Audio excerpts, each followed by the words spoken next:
రేవంత్ ని CBI sir KCR ముద్దుల బిడ్డ పోయింది కదా, 2 సార్లు అరెస్ట్ అయ్యి డబల్ అరెస్ట్ అయింది. నెక్స్ట్ ఇప్పుడు సరే సిబిఐని అలౌ ఎందుకు చేస్తలేరు? ఇలా letters make this head line. 5 నెలలు అయిపోయింది. సెంట్రల్ బ్యూరో ఆఫ్ ఇన్వెస్టిగేషన్ కి తెలంగాణలో ఎంట్రీ ఎందుకు ఇస్తలేడు? I request to make this an headline tomorrow.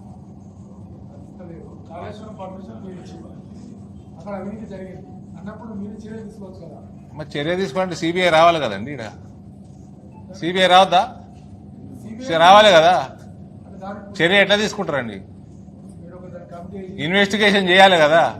CBI take up చేస్తే కదా కమిటీ చేసేది. ఏం సిబిఐ ప్రొసీజర్ సిబిఐకి అప్పయ్యపోరు. మీరు పేపర్లో ఎందుకు డిసైడ్ చేస్తారు? సిబిఐని ఎందుకు? Letters make this an headline. చలో letters make this an head line.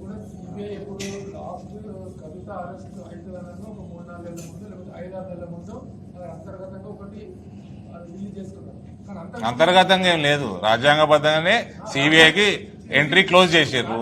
Revanth గారు ఎందుకు సిబిఐని అలౌ చేస్తలేరు?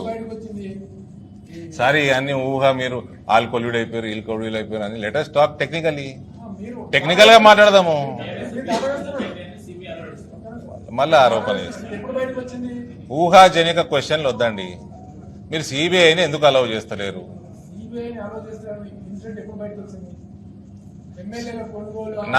నాకు తెలిసి సిబిఐ అదే ఎప్పుడు సంవత్సరం దాటిపోయింది, అయిపోయింది కదా, అది అయిపోయింది. ఇప్పుడు 5 నెలలు కాంగ్రెస్ వచ్చి సిబిఐని ఎందుకు అలౌ చేస్తలేదు? సిబిఐని చేస్తలేవు. నువ్వు రాష్ట్రంలో నువ్వేమని చేస్తావు? మీ విజిలెన్స్ ఏం చేస్తున్నది? మీరు వేరే కేసులు ఏమైతున్నాయి? టెలిఫోన్ అంటే ట్యాపింగ్ అంటే ఏంటికి? Public issue. అది పబ్లిక్ ఇష్యూవా? Telephone tapping public issue? Kaleshwaram ఇది పబ్లిక్ ఇష్యూ, ప్రజల సొమ్ము. నువ్వు ఎందుకు అలౌ చేస్తలేవు? నువ్వెందుకు యాక్షన్ తీసుకుంటలేవు?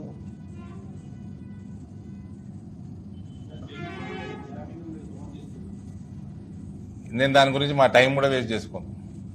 మీరు ఆ ప్రశ్న అడగకూడదు, నేను జవాబు చెప్ప. ఇటు ట్యాప్ చేసి ఉంటే లోపల వేసుకోర్రి.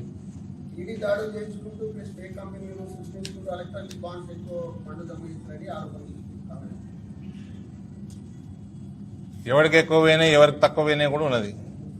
ఎవరికి ఎన్ని ఎంపీలు ఉన్నారు, ఎవరికి ఎంత బలం ఉన్నది, ఎవరికి ఎన్ని రాష్ట్రాలలో ఎంత బలం ఉన్నది, మీకెంత వచ్చింది, ఎవరికి ఎంత వచ్చింది, కుల్లం అయిపోయింది. నరేంద్ర మోడీ గారికి ఈజ్ బియాండ్ ఎనీ పార్టీ. మొత్తం ట్రాన్స్పరెన్సీ తెస్తుండే దేశంలో ఆయన. మాకు దాచిపెట్టుకునేది ఉంటే బయటికి రానియకపోతుండే కదా.